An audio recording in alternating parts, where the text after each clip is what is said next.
इस वीडियो में जो है हम लोग क्लास 6 का जो है एक सैम्पल पेपर करने वाले हैं, वो भी एसओएफ का और आईएमओ का। ठीक है, तो ये क्वेश्चन जो है सबसे फर्स्ट वाले से शुरुआत करते हैं। यहाँ पे पहले सेक्शन में जो है रीजनिंग का क्वेश्चंस है। तो बोला जा रहा है find the next term in the series, मतलब कि आपको जो है अगला टर्म जो है ये सीरीज में पता करना है। तो एफ है, E F A B C D E F G, ठीक है। यहाँ से के यहाँ के बीच में गैप जीरो का, जी एच आई यहाँ से यहाँ के गैप एक का है, एच आई जे के एल यहाँ से गैप दो का है, तो तीन का गैप ले लेंगे। आपको पता है एल के बाद क्या आता है, के एल एम एन ओ, तो पी, तो इसके बाद क्या लेना पड़ेगा हमको, पी लेना पड़ेगा। ठीक है, और पी जो है बच्चों वो सिर्फ एक ही ऑप्शन में है, ये वाला क्वेश्चन में। अगर ये क्वेश्चन नहीं समझ में आया तो इसमें होता ये है कि जैसे ए बी सी डी हम लिखते हैं, ठीक है, तो ये एफ ई एफ जी, तो इस दोनों के बीच में गैप कितने का है, जीरो का। जी एच आई, इसमें गैप कितने का है, सिर्फ एच का, एक एक अल्फ़ाबेट का। और ये आई के बाद एल आया तो आई जे के एल होता है। ठीक है, तो इसमें दो का गैप था, उसी तरह यहाँ पे तीन का गैप हमने लिया। अब जो है आगे देखा जाए, find the minimum number of straight lines required to draw the given figure, मतलब कि अगर ये पिक्चर हमको बनाना है तो मुझे जो है कितने लाइंस जो है वो ड्रॉ करने पड़ेंगे। ठीक है, तो इसका आंसर पता करने के लिए हमको लाइंस जो है वो गिनना पड़ेगा। सबसे पहले ये जो है एक बड़ा वाला जो चार को एक स्क्वायर दिख रहा है बड़ा सा, उसके लिए चार लाइन चाहिए होगा। ठीक है, चार लाइन, और फिर जो है दो लाइन इधर चाहिए होगा, ये वाला लाइन, ठीक है, मिनिमम हमको करना है, और ये वाला लाइन मिनिमम, हमको जितना मिनिमम से मिनिमम लेना है। तो चार और दो, छः लाइन। ठीक है, और फिर अब बाकी जो है बच गया, तो आप देखो आपको बड़ा बड़ा लाइन कहाँ कहाँ दिख रहा है, कलर चेंज करके हम बताते हैं। एक लाइन ये वाला दिख रहा है बहुत बड़ा सा, ये सीधे है ना, है कि नहीं बच्चों, ये दिख रहा है, तो +2 यहाँ से हो गया। अब इसका उल्टा देखिए, एक ये लाइन दिख रहा है, ये वाला, जहाँ जहाँ मेरा पेन चल रहा है देखिए एक पॉइंट सा दिख रहा होगा, ये वाला, दो यहाँ प्लस हो गया। अब कहाँ दिख रहा है, कलर चेंज किया जाए, ग्रीन रखते हैं। ठीक है, अब जो है मेरे को ये वाला दो बड़े लाइन दिख रहा है, ये एक दो, ठीक है, और फिर ये तीन यहाँ से, फिर चार पाँच और छः। अब इन सबको जोड़ देंगे तो आ जाएगा, चार और दो छः, और छः और दो आठ, आठ और दो दस, दस छः 16। मतलब हम लोग को टोटल कम से कम 16 लाइन बनाने पड़ेंगे। ऑप्शन नंबर बी जो है वो करेक्ट आंसर है बच्चों। आगे का सवाल क्या कहा जा रहा है, how many dots lie opposite to the face having 4 dots when the given net of cube is folded। तो इसमें होता ये है कि जैसे देखिए क्या बोला जा रहा है, जो 4 डॉट है इसका अपोजिट कौन सा आएगा, यही बोल रहा है ना। How many dots lie opposite to the having 4 dots.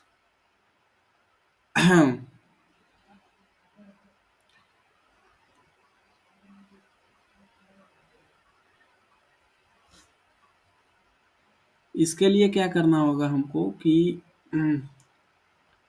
ऐसे इसको बेंड करेंगे तो ये इधर साइड आ जाएगा। ठीक है कि नहीं, और ये वाला चीज़ यहाँ पे आ जाएगा, और ये चीज़ जो है ये यहाँ पे आ जाएगा। ठीक है, तो इसका अपोजिट जो है, चार का अपोजिट क्या होगा, 5 होगा, ये ऊपर में जो है आके फिट हो जाएगा। ठीक है, अगर ये सवाल नहीं समझ में आया कोई बात नहीं, आपको आगे पढ़ना है। ठीक है, ये बहुत हार्ड लेवल का है थोड़ा। इसमें देखो मैथ में, hour temperature calculate the difference between the highest and the lowest temperature of the city over the 7 hour period. मतलब कि सबसे ज़्यादा हाईएस्ट और लोवेस्ट टेम्परेचर के बीच में अंतर बताओ। ठीक है, तो यहाँ पे अंतर कितने का है, -6 और 1 के बीच में 7 डिग्री का अंतर है। ठीक है, 15 और 2 में कितने डिग्री का अंतर है भाई, 13 डिग्री का। ये क्या पूछ रहा है, calculate the difference between the highest and the lowest temperature of 16 over. मतलब इसमें से सबसे ज़्यादा माइनस में कौन है, -6 है ना जी। सबसे ज़्यादा प्लस में कौन है, 23 है। अब जो है -6 में से हमको कितना घटाना है, -23 को जो है माइनस करना है ना। या फिर गैप ही पूछ रहा है ना, हमको डिफरेंस बता रहा है, तो बड़ा में से छोटा घटाते हैं। 23 में से घटाएंगे -7, 23 में से जब -7 घटाएंगे तो ये प्लस हो जाएगा, तो हमारा आंसर जो है 6 है ना, सॉरी 6, हम 7 कहाँ से पढ़ रहे हैं, 6। तो ये 29 आना चाहिए। ठीक है, 29 डिग्री सेल्सियस, ऑप्शन बी।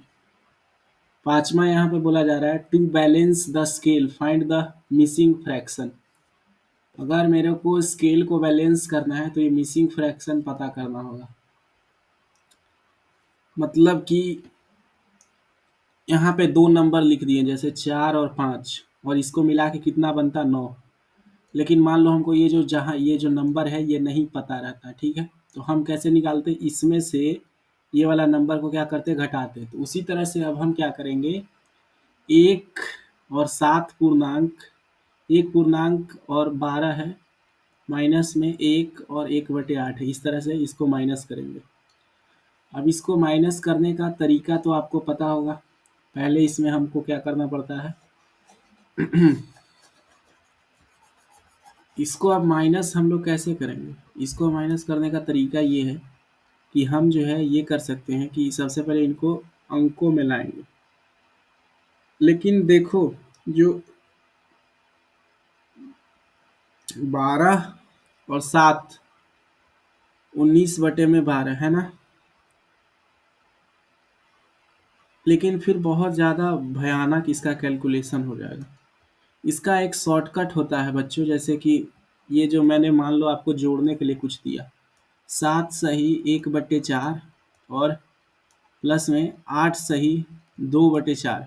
अब आप इसको जल्दी जोड़ोगे कैसे, यहाँ पे जो है आपको 2 तरह के नंबर दिख रहे होंगे। एक ऐसा नंबर है जो पूरा इंटीजर है, होल नंबर है, ये फ्रैक्शन नहीं है। ये 8 और 4 को आप क्या करो, डायरेक्ट जोड़ दो। ठीक है, 12। अब जो है इसके बीच में पूर्णांक लगाओ, और ये जो फ्रैक्शन है इसको अलग ऐड करते हैं हम लोग। जैसे 2/4 और 1/4 को जब जोड़ेंगे तो 3/4 आएगा, और इसको 3/4 लिख देंगे। उसी तरह यहाँ पे क्या करना है, ये जो 1 है और ये जो 1 है, जब दोनों माइनस होगा तो 0 आ जाएगा, तो इसका कोई मतलब नहीं बना, मतलब ये तो कैंसिल हो गया। तो 7/12 में से अब कितना घटाना है, 1/8 घटाना है। ठीक है, आपको पता है 12 और 8 का एलसीएम कितना होता है, 12 और 8 का एलसीएम जो होता है वो कितना होता है, इसमें भी 4 है, इसमें 8 है, तो 24 आता है। 12 और 8 का एलसीएम कितना आता है, 24। भिन्न का जोड़ तो आता है ना, तो 12 दूना 24, तो 7 दूना 14, माइनस में 8 3 का 24, तो 3। तो हमारा आंसर क्या आएगा, 11/24। ऑप्शन नंबर ए जो है वो सही आंसर है। अब जो है नीचे आपको इसका वैल्यू निकालना है, इवैल्यूएट।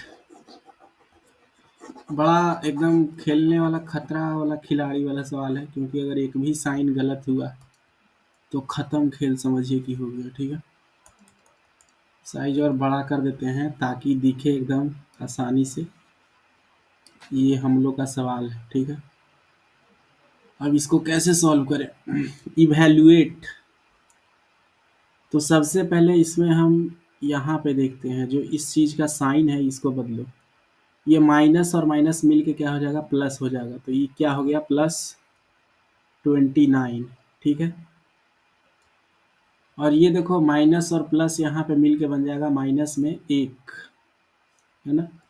यहाँ पे माइनस और माइनस मिल के बन जाएगा प्लस में 82, और यहाँ पे प्लस और माइनस मिल के बन जाएगा माइनस का 3, और इधर तो था ही क्या, माइनस का 1। ठीक है, अब जो प्लस वाला है उसको एक साथ जोड़ लेते हैं, माइनस वाले को एक साथ। प्लस वाला कौन है? +82 है ना, +29। इन दोनों को जब जोड़ेंगे तो 9 और 2 कितना आता है? 11, और 8 और 2 10 और 1 11, 111 आ गया। अब इसमें से माइनस होगा क्या? माइनस वाला कौन है? -1 और -3। तो 1 और 2 3 -5। तो 111 में से -5 करेंगे तो कितना आना चाहिए हमारा आंसर? मेरा जो आंसर है वो 106 आना चाहिए, ठीक है। कोई ऑप्शन में दिख रहा है? नहीं दिख रहा है, मतलब हम लोग आंसर जो है वो गलत निकाले। किसी में तो दिख ही नहीं रहा। अब एक बार फिर से सॉल्व करते हैं। -1 हो जाएगा और ये +55 हो जाएगा। यहाँ पे शायद हमने 55 को जो है छोड़ दिया था। प्लस में 29 हो जाएगा, माइनस में 1, प्लस में 82, फिर माइनस में 3, ठीक है। इसको भी जोड़ना चाहिए था ना, प्लस में 55 को भी जोड़ना चाहिए था, ठीक है। 29 और 82 कितना हम लोग जोड़ के लाए थे जी? 111, ठीक है। और 55 को जब जोड़िएगा तो कितना आ जाएगा? 5 और 1 6, 5 और 1 6, 166। इसमें से माइनस कितना करना है? -3 -5 करना। तो ये 161 के बराबर जो है आ जाएगा। 161 ऑप्शन में है। ऑप्शन नंबर फर्स्ट जो है हमने जो है इस वैल्यू को छोड़ दिया था। ऐसे भी जो है गलतियां होती है। अब देखा जाए आगे। On A hill the temperature at 8 PM was 2 degree Celsius, but at midnight of the same day it fell to -3 degree Celsius. by how many degree the temperature fall? मतलब कि कितना टेम्परेचर गिरा। तो 2 से टेम्परेचर कैसे गिरा होगा? 0 होगा, ठीक है, 0। यहाँ दिन में 2 है, ठीक है, दिन में 2 है, यहाँ पे 0 था, और यहाँ पे क्या है? -3। तो इन दोनों के बीच में डिफरेंस कितने का है? यहाँ से 2 और यहाँ से 3, मतलब कि 5 डिग्री सेल्सियस का डिफरेंस है। Vishal jogged around a rectangular field 4 times. The rectangular field was इतना मीटर लॉन्ग, मतलब कि जो रेक्टेंगुलर फील्ड है ये कितना मीटर लॉन्ग है जी? 135 और है 78, ठीक है। अब जो है आपको इसका पेरीमीटर निकालना होगा। तो ये साइड अगर 78 है तो ये वाला साइड भी 78 हो जाएगा, और ये वाला साइड 135 है तो ये वाला साइड भी 135 हो जाएगा। मतलब 135 का दोगुना, 135 का दोगुना क्या होगा? 270, और 78 का दोगुना क्या होगा? 8 दूना 16, 7 दूना 14 और 1 15, ठीक है, 156। जब इन दोनों को जोड़ोगे तो 6 7 5 12, हाथ में 1 और 1 4। लेकिन उसने कितने बार किया है? 4 बार। 4 बार जॉगिंग किया ना, तो इसका जो है क्या होना चाहिए बेचारे को? इसका 4 गुना होना चाहिए, ठीक है। 6 चौके 24। तो जब आप मल्टीप्लाई करोगे तो 704 आ जाएगा। Option number D. Figure P, figure P is made for 6 identical squares. 2 squares were removed from figure P to form figure Q. The perimeter of figure P is 240 centimeter. What is perimeter of Q? मतलब कि ऐसे देखो, इसका perimeter कितना है भाई? 240 centimetre है ना। इसका कितना पेरीमीटर है? 240 सेंटीमीटर। हम लोग को करना क्या है? ये वाले लाइंस गिनने हैं। जैसे इतना बड़ा लाइन को 1 यूनिट मान के चलते हैं हम लोग। तो ये लाइन कितना है? 1 2 3, ठीक है, 4 5 6 7 8 9 10। और यहाँ देखो आधा आधा लाइन मिल रहा है, ये आधा और ये आधा मिल के क्या बन गया? 11, है ना। और यहाँ पे आधा आधा मिल रहा है, ये आधा और ये आधा, है ना। तो मिल के कितना हो गया? 12। मतलब 12 यूनिट का वैल्यू अगर कितना है हमारा? 240। तो 1 यूनिट का वैल्यू कितना आ गया हमारा? 20 आ गया। ठीक है, तो मेरे बच्चे 20 आ गया है कि नहीं, 12 का 20। अब यहाँ पे कितने यूनिट दिख रहे हैं आपको, 1 2 3, 1 2 3 4 5 6 7 8, और आधा यहाँ, आधा आधा मिलके 9 हो गया, और आधा आधा यहाँ मिलके 10 हो गया। मतलब कि इसमें 10 से गुना करना होगा, मतलब कि इसका 200 सेंटीमीटर है। Find the value of P plus Q by R into S. ठीक है, 100 lakh is equal to Q millions.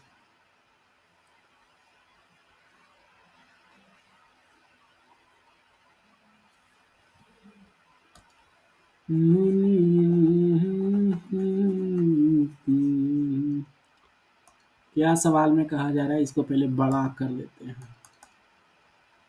तब न दिखेगा सवाल। सवाल अच्छा रहे तो उसको बड़ा कर दिया गया, थोड़ा सा और छोटा,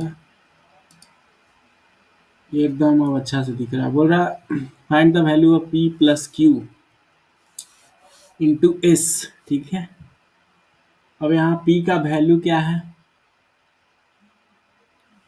अच्छा 100,000 में कितना लाख होता है, बताओ 100,000 में जो है वो कितना लाख होता है, 100,000 में 1 लाख होता है, तो P का वैल्यू कितना आ गया, 1।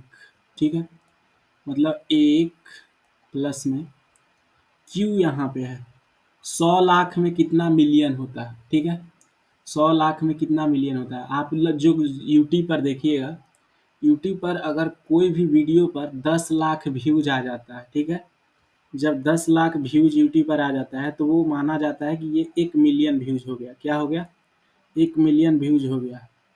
ठीक है, लेकिन अगर 100 लाख रहेगा तो कहने का मतलब 10 मिलियन व्यूज हो गया। ठीक है, 10 मिलियन, इससे 10 गुना ज़्यादा है, तो क्यू का वैल्यू कितना आ गया, 10।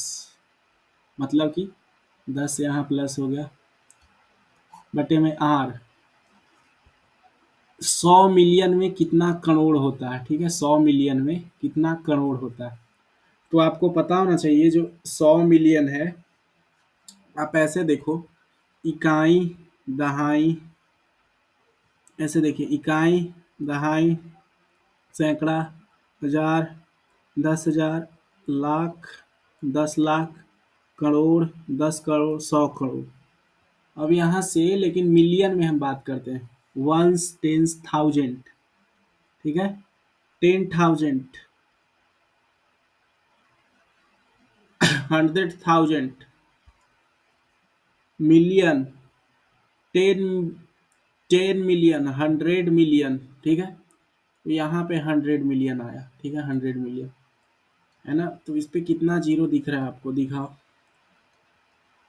इकाई दहाई सैकड़ा हजार 10,000 लाख 10 लाख करोड़,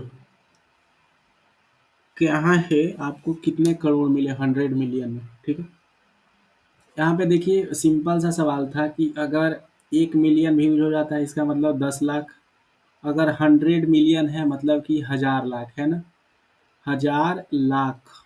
ठीक है, लाख 1,000 लाख, मतलब इस पे 5 जीरो और रहेगा, 3 और 2 5, zero zero zero zero zero. इसमें कितना करोड़ है, इकाई दहाई सैकड़ा हजार 10,000 लाख 10 लाख करोड़ 10 करोड़, मतलब कि यहाँ पे 10 वैल्यू आएगा, आर का वैल्यू कितना है 10। ठीक है, तो नीचे आ गया 10 इंटू में एस। 10 करोड़ में कितना मिलियन होता है, अभी ऊपर हम लोग पढ़े कि 10 करोड़ में कितना मिलियन होता है, 100 मिलियन है ना, ऊपर यही वाला चीज पढ़े है ना, 10 करोड़ में कितना होता है 100 मिलियन, तो इंटू में हो जाएगा 100। अब हम लोग करते क्या है, जीरो से गया जीरो। ठीक है, तो ऊपर 10 बच गया, 10 और एक 11 इंटू 10 कितना आएगा 110। सही आंसर सी हो गया। ठीक है, और ये जो है हम लोग का सवाल ख़त्म हो गया। अगर आपको वीडियो अच्छा लगे तो हमारे चैनल TTS क्लासेस को प्लीज़ सब्सक्राइब कर दीजिए। सिर्फ 2% लोग ही सब्सक्राइब वीडियो देखते हैं और सब्सक्राइब करते हैं। मेरा 1,000 से भी कम मतलब कि सब्सक्राइबर बढ़ाए, टारगेट करते हैं कि कम से कम इस वीडियो से 500 सब्सक्राइबर मेरा बढ़े। ठीक है, थैंक्स फॉर वॉचिंग।